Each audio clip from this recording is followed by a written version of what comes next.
brand identity. It's the visible elements of a company, image, or idea that distinguishes themselves from the pack. Most certainly, if I change the channel colors to something like this, something would look rather off. This is something Dale Earnhardt fans know all too well, as today we're going to look at the story of the Peter Max number 3 and what makes it so controversial. So to set the story, we have to revert back the clocks to 1995. With its no points creative format from the other races, you just knew the All-Star race was a unique event. But one thing similar, at least in the early going, relied with the paint scheme sported under the lights. From the beaches in Daytona to the frigid temperatures of Atlanta, most NASCAR teams ran the same paint scheme throughout the duration of the season. It was the days where typically one company funded the car for the entire season. Nothing to where Brad Keselowski pretty much today has a different sponsor every other race. Now I'll admit, it does get repetitive having the same scheme. I mean, Jimmy Johnson fans had it rough with these two ugly schemes pretty much every single week for the last 2 years. But you gotta think, at the same time, the familiar colors establish a connection between fans and the cars on the track. And as everyone knows, Dale Earnhardt was no exception throughout the 90s, racing the same intimidating black number 3 every single weekend. Thus, it made it much more special and more shocking when Dale Earnhardt's Chevrolet Monte Carlo was unloaded prior to that season's All-Star race. Gone was the iconic black, instead replaced with a silver coat commemorating Winston's 25th year as the entitlement sponsor. As a surprise change in direction, this became known as the Silver Secret. In fact, Dale Sr.'s own crew members didn't even know what the car would look like until they loaded it off the truck.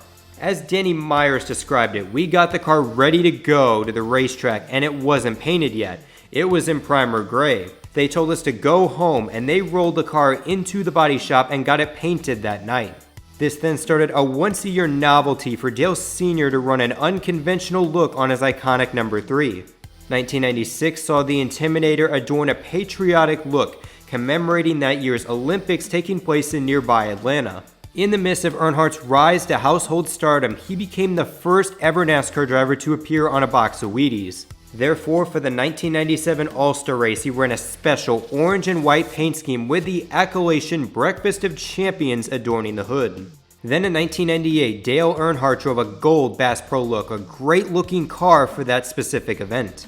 Then, wrapping up the 20th century, Dale Sr. would run his famous Wrangler scheme for the final time. A yellow and blue design most notable for the Pass in the Grass and his second and third NASCAR Cup championships. With the Silver Select, most certainly Dale Earnhardt and Richard Childress became trendsetters in the NASCAR garage. Before you know it, Jeff Gordon, Mark Martin, and Terry Labonte started their own traditions of special paint schemes as well.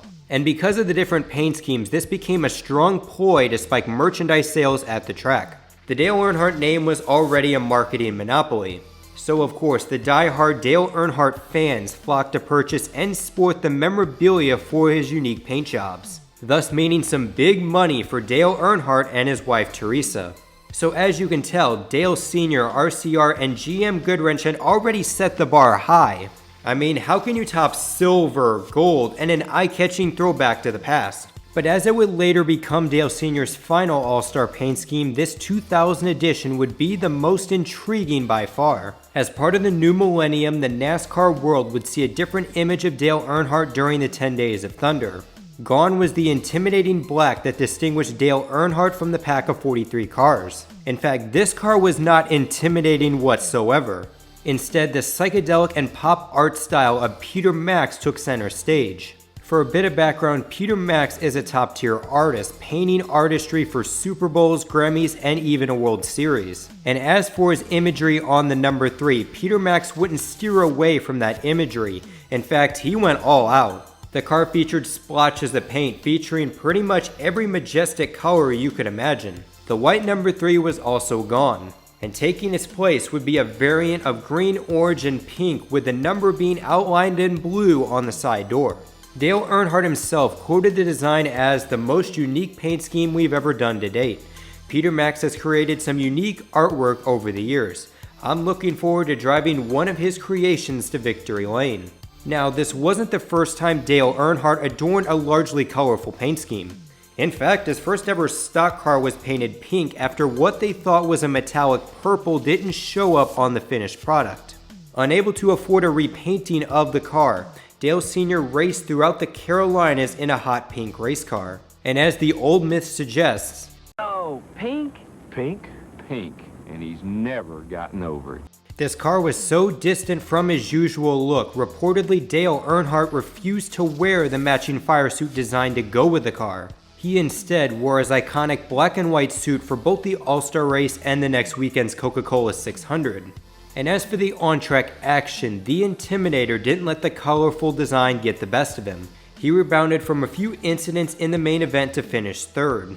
A race most remembered by his son Dale Jr. winning his first and only Winston $1 Million Special. 1 week later, the brightly colored number 3 finished third and led 23 circuits during NASCAR's longest race. So on the track, the paint scheme wasn't a total curse, unlike some of these cars. My goodness, the 2012 Jeff Gordon DuPont car, that's another story. But as time has progressed, this car still lives in infamy for some Earnhardt and NASCAR fans alike.